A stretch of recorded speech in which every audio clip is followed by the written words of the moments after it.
40k subspecial Sacred Star of Milos. You didn't ask for it, but I'm gonna do it anyway. We'll be using the dub since I hear it's pretty accurate. If there's mistranslations, it's on Funimation. I'm sorry. Fullmetal Alchemist Sacred Star of Milos was released in 2011 in an attempt to capitalize off of the success of FMA Brotherhood. Given that the Milos project was greenlit around the completion of the final episode of Broho, the turnaround time on this was remarkable, made with only a year in the oven. It's a shame it didn't turn out better. Not surprising though. Before the release of FMA 2017, I would have thrown this under the bus as the worst entry in the franchise. Shambhala was at least ambitious in its endeavors, and somewhat accomplished. It looked nice, it sounded nice, and it had some thematic cohesion that didn't step over the original's goals. In spite of also having production hardships, fans of the original ending can just ignore it, and those wishing for some further closure can take a crack at it. Sacred Star of Milos, on the other hand, reads like a lost episode of Fullmetal Alchemist 2003's First Core. It's a pulpy, ragtag adventure for the Elrics, but as we'll find out, it's comparable to some of the very worst the series had to offer. We open up with some narration from Ashley, who will henceforth be known as Melvin. That sure ain't the Melvin I knew. Along with fire motifs harkening forward to magma, which will play a key role in the events of the film. We're shown Julia and her brother being taken from the slums of Table City in order to live a life of luxury in Kreta. 4 minutes in, and the central point of view should be clear. We've been walking in Julia's shoes, even going so far as to have a reveal where the first scene was just a nightmare from her. In most movies, we'd stay in her shoes, but after finding out their parents were murdered and her brother presumably killed as well, we suddenly shift to Ed and Al's perspective. We'll be watching most of the events unfold through their eyes, and in my opinion, this is the first of many misfires. Modern day screenwriting is heavily influenced by Aristotle. He writes that pity is the first thing we should experience in regards to the protagonist in any drama. Think of your favorite TV shows and movies. Most of the time, if they're dramas or tragedies, they'll adhere to this simple mechanism. Having something horrible happen to the hero pulls us in and gets us to empathize. It's a nice shortcut. It's even true of the original Fullmetal Alchemist, where Edward, as a child, is horrifically disfigured after an attempt to transmute his dead mother. After we empathize, we should be able to then follow the hero and fear for their safety. We should understand their goals and root for them until a payoff at the end, usually resulting in a conclusion of an arc where the hero changes. Julia, while portrayed as flawless, and we'll get to that later, is who Sacred Star of Milos revolves around. We see her people protest against her and her parents for being alchemists. We experience the moment her folks are murdered, and we can see she has a clear goal in the film: to liberate her people and reclaim Table City, the Holy Land stolen from her ancestors. There's a whole bunch of pity thrown at you and even a clear goal, effectively making her the true protagonist, or at least she should be. Ed and Al are in this film as an obligation at best in order to adhere to the full metal in the title, and to not upset the fanboys. While I'm not against their inclusion in the movie necessarily, there's ways of making it work without upsetting the narrative structure. We'll put a bookmark in this topic and press on. There's a fake out scare where Ed's abruptly woken up by Alphonse. It could have been tied into that nightmare motif with Julia waking up earlier. That way you could have a smooth transition between the two sequences.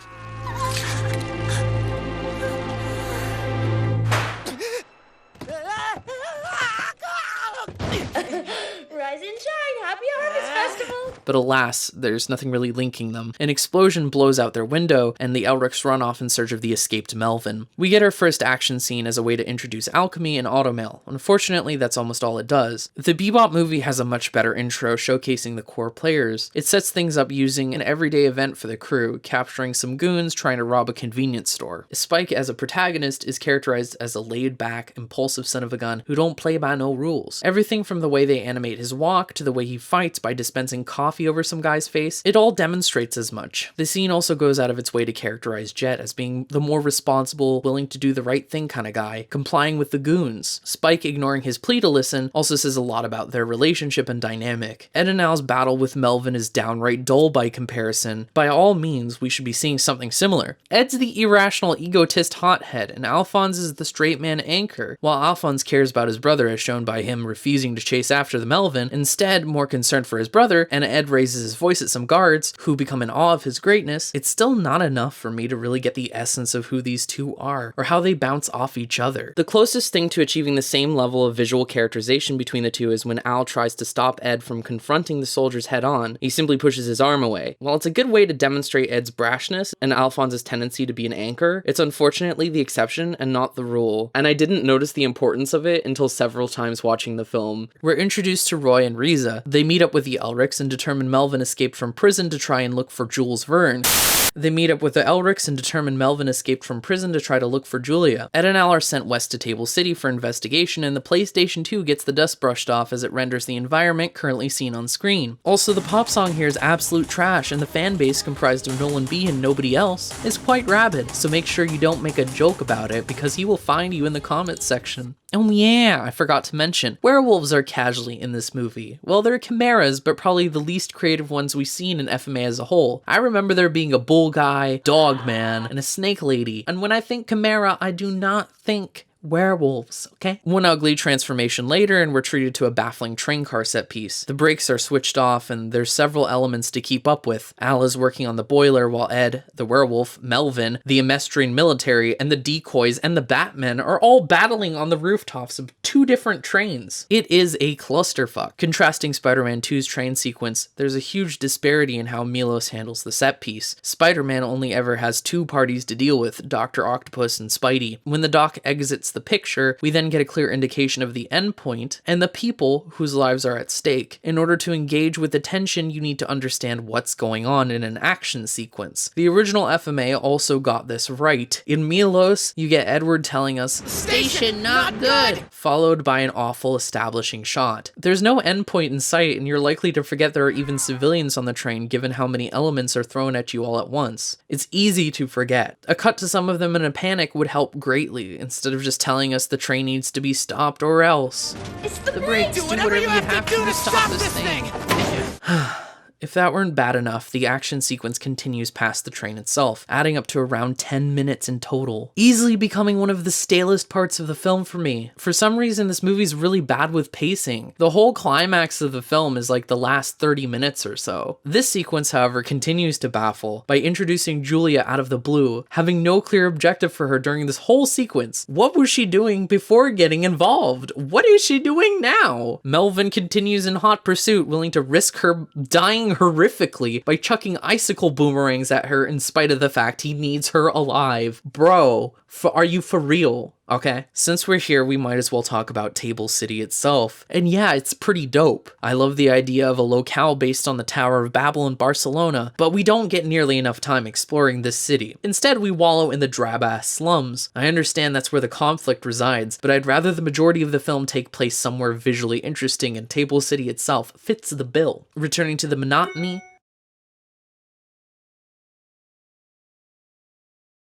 we have an assignment for you.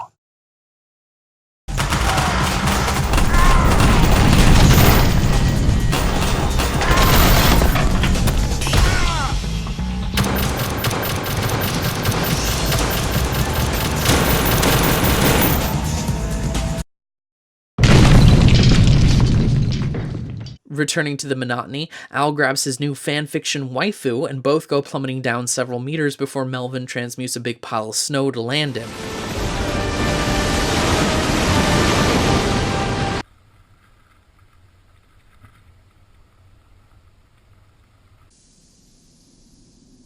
They should have broken their bones, but they didn't, so we'll roll with it. Back on their feet, Alphonse is shown to be an empty suit of armor, and Melvin exposits about truth and yada yada yada yada. At this point, we're nearly like 25 minutes in, and it's the second time that we're getting an introduction for a main character. 30 minutes, and we get a flashback to the transmutation of their mother. These introductions are slipshod and spread too thin across the runtime. If the director was trying to ease people in, unfamiliar with FMA, then Ed and Al should not have been the central point of view whatsoever. If he was trying to satisfy the fans, he wouldn't bother spending resources and time recapping stuff that we already should have known by seeing episode 1. Such a useless expenditure of manpower. A wild Yoki clone appears, but this one is far less important than the original. Yes, somehow that is possible. In episode 9 of O3 Be Thou for the People, Yoki was in direct opposition to the people of Uswell. He jacked up taxes and nearly murdered a child. He was an active antagonist, actually shown to be a threat. Here, however, Yoki version 2.0 is the stand-in for the Emestrian government's imperialism and isn't active as an adversary. The most he ever does is tell some dudes to shoot the Elrics. His motivation? Why, it's money, of course. Would you expect anything else? He should have been shown to be a direct threat to the slums and plays no major role in the climax. The most significant thing he does is build a Chinese finger coffin for Ed and Al to get stuck in for all of 5 seconds. Aw, I'm disappointed. And here I was, hoping the two of you might be able to unravel this room's mystery. I'm still trying to work out why he built it in the first place if he wanted anyone to solve anything for him. I had that coffin specially built to deal with alchemists who were up to no good. Quite clever of me, don't you think? Bro, how many alchemists do you know passing through that are capable of getting to this point? Not to mention your trap is pretty much foiled if you don't put the lid back on the coffin. Most people would probably just throw it to the side. Your trap is stupid and you should feel bad. I'm gonna come up there and clobber you! Faceless soldiers are just fine filling in his role, and I'm not buying his inclusion for a second. Yoki 2.0 is just another reason the original is always best. Ed grapples down into a pile of trash, metaphorical for the movie as a whole, while Julia basks in the praise of her adoring subjects of Garbo Land. It's worth mentioning that Julia herself seems inspired by Nausicaa from Nausicaa of the Valley of the Wind, right down to the red hair. In Nausicaa, we're actually shown, see the common theme here, how she risks her life to bring resources from the toxic jungle into her valley. She earns the love of her people, and you understand immediately why the people adore her. Julia, on the other hand, is shown doing fuck all, so it feels deeply unearned. Remember how I said she didn't really have a purpose in the previous action sequence? Well, maybe if she stole a crate of food from the Amestrian military in order to feed her people, the Batman could have helped to bring it down. That way, she would have been shown helping to feed the starving people of the slums. Something like that would get us on board with her in an instant. Why is she so beloved in the eyes of her people? Because she got a great ass! Instead, they use shallow exposition in order to communicate this. Everything's okay now. So now that you're back, does that mean that you'll be giving us lessons again? Oh, hell no! Exposition is easy to write, and it almost always feels worse than having characters actually doing stuff on screen that you can connect with. This is what separates your Miyazakis from whoever directed this movie. Winry, I'm sorry to barge in on you like this. you should know better. This is no place for civilians to wander about. Why is Winry in this movie? What are you doing here? Of course, the answer is simple, Go Jesus. She's here to repair its automail when it breaks down. Even you should have been able to discern that. Please, sir, if you could only lend me a few of your spare parts. Oh? You're his automail engineer? But I ask, dear strawman commenter, could they have simply written her out and made it so Ed's automail didn't break down arbitrarily? Yes. Yes, the answer is yes, nod your head. Look, the problem I have with a character like Winry being here, and even Riza and Roy for the most part, is due to the larger systemic issue of character overload. Movies like Whiplash, Blade Runner, Oldboy, whatever, they all have essential points of view. Very few times do we break from that singular perspective. It's a movie. We don't have that much time to delve into these people. And when we do swap perspectives, like with Oldboy or Blade Runner, we do so only to follow the villain, the antagonist, for a moment. This movie will gladly hop around between Winry, Roy, Riza, Ed, and Al, Julia, and Melvin, whoever. It's structured like an extended episode of a TV series. Game of Thrones, for example, has an A plot, B plot, C plot, etc. They all have different protagonists for each plot. Usually in a TV show, the main characters will play an important role in their respective storyline and go through a miniature character arc of sorts, changing in some little way by the end of each episode. And this is Western TV, by the way. I'm not talking about anime. Winry, Roy, Riza, Edward, and Alphonse learn nothing and change in no way throughout the course of this film. Regardless of how fucking weird it is to write a screenplay for a film in the style of a Western TV series, it's not executed well. The characters don't have room to grow because their growth is contained in another beast altogether, FMA Broho. One of the goals for the Milos staff was not to tamper with the main Full Metal storyline, especially since the series creator Hiromu Arakawa wasn't even aware that they were making another movie to begin with. While it would have been nice to see a sequel film for Broho exploring Ed's adventures in the West and Al's in the East, I empathize with their hesitance to screw around with the characters and give them new arcs. Working with Arakawa to do such, however, if willing, would have been ideal, especially considering the new themes proposed at the end of Broho. As it stands, I think the best course of action would be to forgo the Elrics as a point of view and dispense with the other familiar faces altogether. Instead, focus on Julia and really get us familiar with the world through her eyes. Julia is the only one who has the ability to go through an arc, considering the self-imposed limitations. She's new here. Follow her childhood Reuploaded for the first part of the first act, flash forward to the present, keep following her until fake Melvin appears saying he's her brother, which would end the first act and would be a catalyst for the events of the plot. After that, you could introduce the Elrics, who are chasing after Melvin and Julia, eventually coming around, helping Julia to complete a character arc as they ally with her. This kind of structure I propose also means the film doesn't have to feel like a 2003 filler episode, being more friendly to newbies given we aren't following the Elrics for the most part. Julia throws Al in prison, and we're shown why the Batmen go by that bat motif. It's because they live in caves. Julia tells Alphonse about a prophecy regarding magma, which, while pretty stupid, does play into some thematic coherency. Julia presumes magma to be a great force that will help liberate her people, but in reality it's actually pretty destructive. Who would have guessed that magma was gonna be destructive, eh? This parallels the sanguine star, which is some sort of variation of the Philosopher's Stone requiring human blood to be made. Fake Melvin tells Julia about some absolute crackpot story that reads like a lie immediately. I picked up Julia and ran as fast as I could, trying to reach safety, but the wolf chimera's heightened senses allowed them to track us easily. When I knew for certain that I couldn't get away, I hid Julia behind a tree and ran for the cliff. There, I was surrounded by the Creighton military. I fell to the valley floor.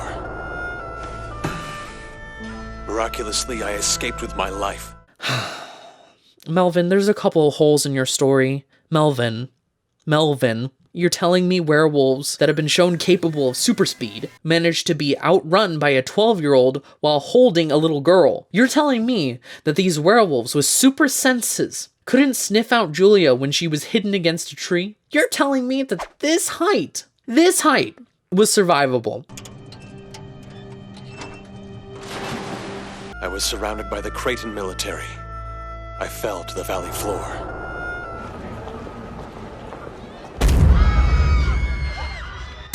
Even first time watching, I was incredibly taken aback by this fake-ass story. I was even more taken aback by how Julia and Miranda don't question it for a fucking second. This writer is definitely taking an easy way out here. If the characters fail to acknowledge the issues with his narrative, it'll be much more surprising when the twist comes to an audience member who isn't actively thinking. It's cheap, and it didn't work on me. Regardless, it simply doesn't make sense for a character like Miranda to overlook how questionable Melvin is, especially since Melvin murdered a Batman.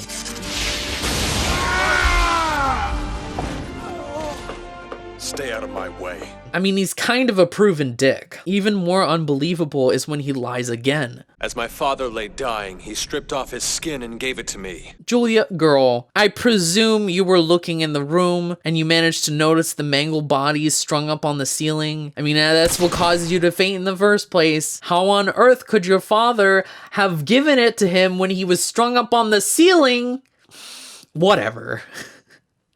In a better scenario, Miranda would be suspicious while Julia would defend him given her desire to have her brother back. It might dampen the twist later down the road, but it's not a good twist anywho. Ed, taking a tour of Studio Bones during the film's production cycle, hooks up with Pedro, who gives him his life story for all of half a second. While he's to die within 4 minutes of being introduced, the scene with Gramps and the townsfolk should have been fleshed out more in order to establish stakes. That way we can get some stakes earlier on, what they're fighting for and why. This time is invaluable, and unfortunately we don't get much of it from either Ed or Al's perspectives. I don't think it's until the kids that are burning on the funeral pyre that we actually do get clear stakes, and that's well into the film. Hey, Pedro! Long live Milos. Sucks to be you, Pedro. Julia and Melvin have some time to bond with the memory of clip-on earrings when the werewolves attacked the Batcave. We have yet another action set piece, so I want to take some time to discuss the animation. I've never heard anyone put down FMA 03 or Broho's art direction, and while they have some issues respectively, I'd say it's an achievement that both look distinct enough while generally being accepted by the majority of the anime community. I've heard and agreed with the assessment that Milos looks derivative of a Studio Ghibli film, but much less polished. The character designer and chief animation director Kenichi Konishi was no doubt responsible for the look, having worked as a key animator on most Studio Ghibli movies. Miyazaki, however, this film is not. Sacred Star has polarized audiences. Given the rounded edges and tapered faces, it's really hard to swallow for a good chunk of fans. The film's original character designs are good, Julia, Melvin, etc., but the translation of the older designs to this new style is fairly jarring for people. There's a crap ton of smearing done to the action sequences, and proportions allegiance will change at a drop of a hat. The Sakuga in any given scene is obviously eclectic, and you can easily differentiate the individual animators. This isn't necessarily a bad thing, but it's like each animator had a different idea of how the animation philosophy should be handled. They don't operate as a unit. Yoshimichi Kameda, famous for Bradley vs. Scar, is given the final fight between real Melvin and Edward. Ed is shown jumping several meters into the air with ease, while an animator like Satoru Utsunomiya will keep Edward grounded and realistic, leaping like a human being. Needless to say, you don't see this kind of wild inconsistency in a Ghibli film. Everything is under the watchful, obsessive eye of an auteur director, in Ghibli's case Hayao Miyazaki. To me, these kinds of discrepancies were extremely noticeable and took me out of the movie. This isn't an episode of a TV show and doesn't have the same kind of motivated intention to be erratic like a movie like Mind Game. All in all, I'd say the art style is definitely a weakness for the film. While talent is certainly on display, the CGI is grotesque and doesn't meld well with the rest of the picture quality. The looseness in which the film was directed does no favors in order to immerse me in many others. Some people will come away liking it, and I don't blame them for that, but some also will not. And for Full Metal Alchemist, I don't think that's acceptable, or the standard set by other entries. Being humble is required for a film like Milos. Taking risks should be minimized when working on something part of a bigger franchise, and the pseudo-Ghibli style is hardly what I'd call the peak of creativity in the first place. I must reiterate that this movie was made in a year. In spite of my scorn, it's at least worthy of some admiration. As Wolfo's brain gets fried,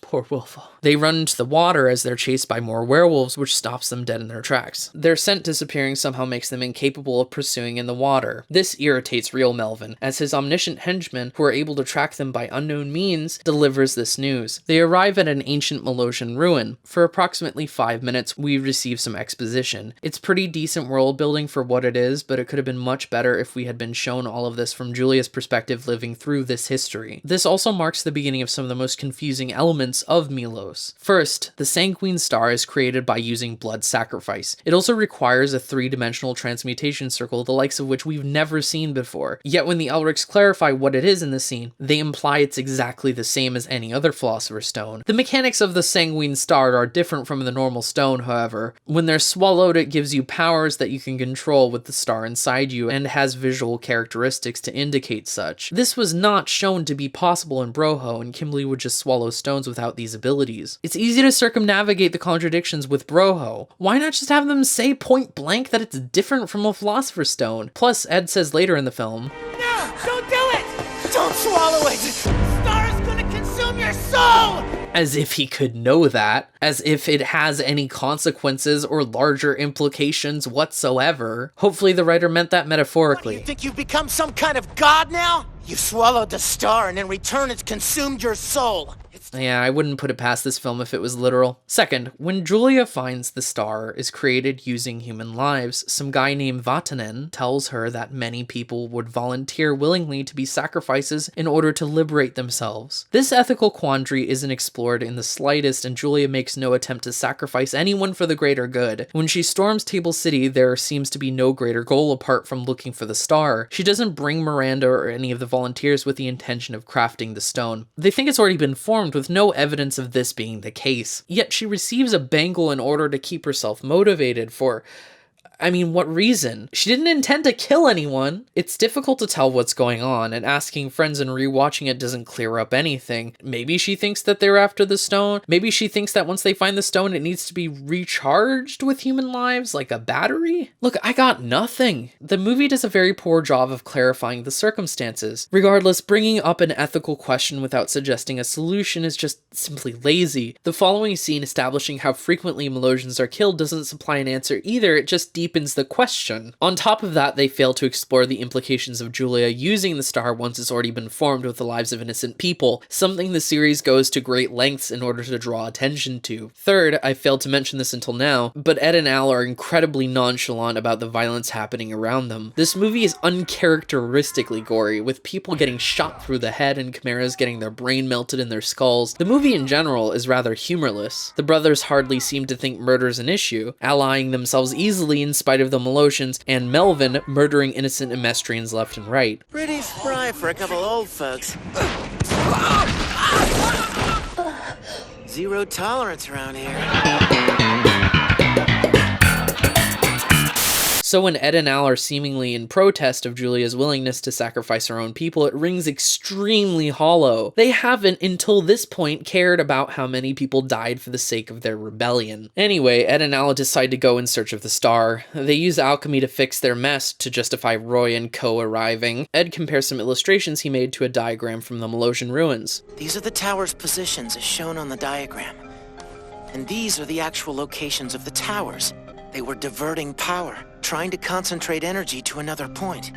And that point would most likely be in this spot, right here. Technobabble in my Full Metal to drive the plot? Get out of here. So the Elrics encounter a church and go underground to find the city from FMA 2003. It's an odd little homage, to say the least. Ed and Al get stuck in a trap and they're about to get gunned down. It makes no sense considering their allegiance to the Amestrian government and how if they disappeared there'd be further investigations and hell to pay. So the Amestrian soldiers try to firing squad the Elrics and miss every single fucking shot while they're at a complete standstill. I hate this fucking movie. Fuck! The Elrics escape and try to warn Julia about the city being rigged and there being a trap for them. They've set up a trap to capture you! Listen! The city is rigged, Julia! Your plan won't work! You guys... Pretty sure they never actually found out the city was rigged to begin with, so this part reads like a crock of horse shit. Julia and Melvin make their way to the top of the tower when... Oh no, Melvin turns out to be evil. Who could have seen this? It's a nonsensical plot twist to begin with. While it's not hard to figure out Melvin's evil and a liar, the details of the twist are nearly impossible to guess because of how little information the film gives you. Have you seen attempts to skin graft other people's faces onto someone else? I bet your mother likes it like this. I'm fucking your mom right now. Milos is trying to tell us that this dude, Atlas, some nameless fuck in the film's opening shown for maybe a second, was able to graft a child's face onto his own and completely change his own bone structure, all using magic. You couldn't guess it because it's nearly impossible to guess. I hate plot twists like this because without supplying the tools for you to be able to solve what's going on, you don't feel impressed by the fact that you didn't figure it out sooner. A good plot twist, you can go back and rewatch the film and see all the pieces being put into place right under your nose. Scars and some guy with a mask isn't enough. Having Atlas be a primary character in the opening of the film would have gone a long way to make this feel less cheap and out of the blue. Of course, balancing it to where it's not obvious would be a challenge. I can't think of anything at the moment, but that's what the writer's job is for, isn't it? Fake Melvin's motivation kind of sucks regardless. He's just a fucking psycho. And I too have seen Castle in the Sky.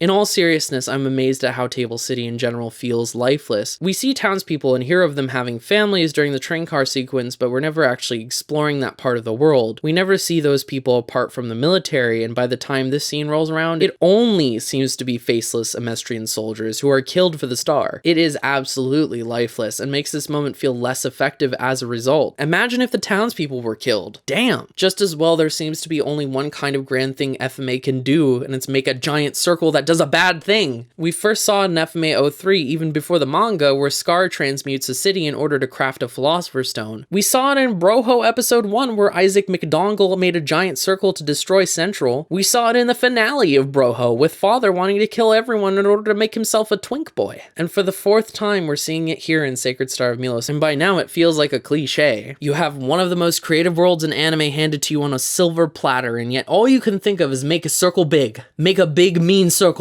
Mean big circle, that's bad. And make a rock. It's also bad. On top of all that, you're gonna take the whole crazy alchemist dad tattoos his work thing from Riza Hawkeye, and you pretty much parallel the Ishvalans when writing the Melosians. Where is your creativity? I get that this film was made in a year, but whoever greenlit the screenplay clearly didn't care for originality. Get back in the kitchen! The screenwriter Yuichi Shinpo worked primarily on Doraemon of all things, and has no business taking on an FMA project with so little time at hand. If he was available, might have been better to reintroduce Sho Aikawa, head writer on FMA 03. I'd be willing to bet that he'd write a solid script that's creative. He's far more familiar with the universe and someone who has proven to handle original content well. Fake Melvin pieces out and the Elrics plus Julia chase after him. Real Melvin blows some tunnels and lava starts pouring out, threatening the valley. In a rare moment of being useful, Alphonse volunteers to stop the lava flow, but Hey Al, couldn't you just like transmute the lava to like not be lava? Julia and Ed go after fake Melvin and we get some of the best fights in the whole movie. Julia then swallows the star and her mascara becomes Super Sanguine of legend. I'm going down to stop the lava. Julia!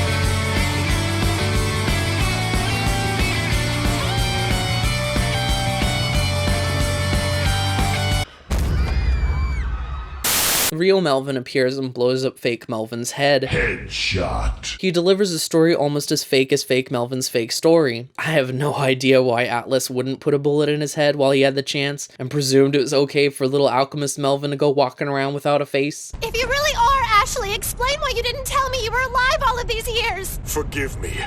It was necessary if I was to catch the man who killed our parents. Was it though? Wasn't really necessary. Also, get this. Want to know why True Melvin wants to kill everyone in the valley horrifically by drenching them in lava? One of the worst fates I could ever think of. How could you have forgotten the way they treated us? They called our parents traitors. There's no future for this valley, Julia. I wanted to commit genocide because they called our parents mean names.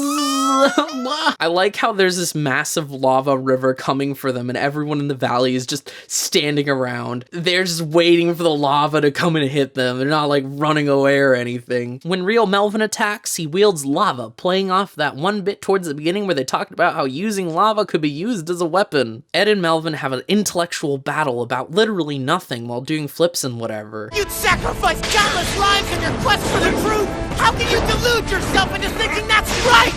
Spare me! You're only looking for an escape because you can't handle this reality! You say you want to make a new world, but you can't use truth as a tool to destroy what's real! You know nothing, fool! Look at all them hot pants. It's probably the most shonen moment of the whole franchise. It makes me want to scream! Now, Julia, don't you want to join me? Shut up already! Julia and Melvin do Harry Potter laser beam battle and Julia wins. She revives Melvin. Stone's gone. The end. Oh, one down. I know somebody who won't be having any... Oh my god, my insides are on fire!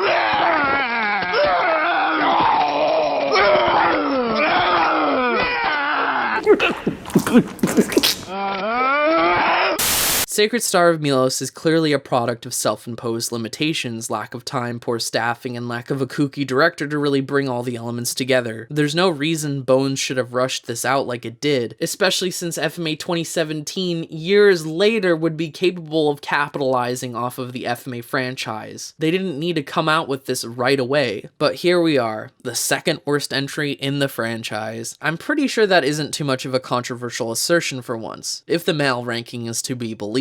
Special thanks for my editor, Hollow of Dawn, for doing this video and getting it out so fast to you guys. I couldn't have done it without him. I'll put a link on screen for his channel. And with that, I'd like to thank my patrons. You guys continue to be an absolute joy. Angelica Rivera, Zweihander Fiend, Harrison Fell, Thanatos388, Lucia S., Jaren R., Angel Louis Ruiz. Consider supporting me on Patreon if you want early access to videos, scripts, and a lot more. This has been Goat Jesus. Peace out, homies. But you're not so bad. Pretty awesome, really.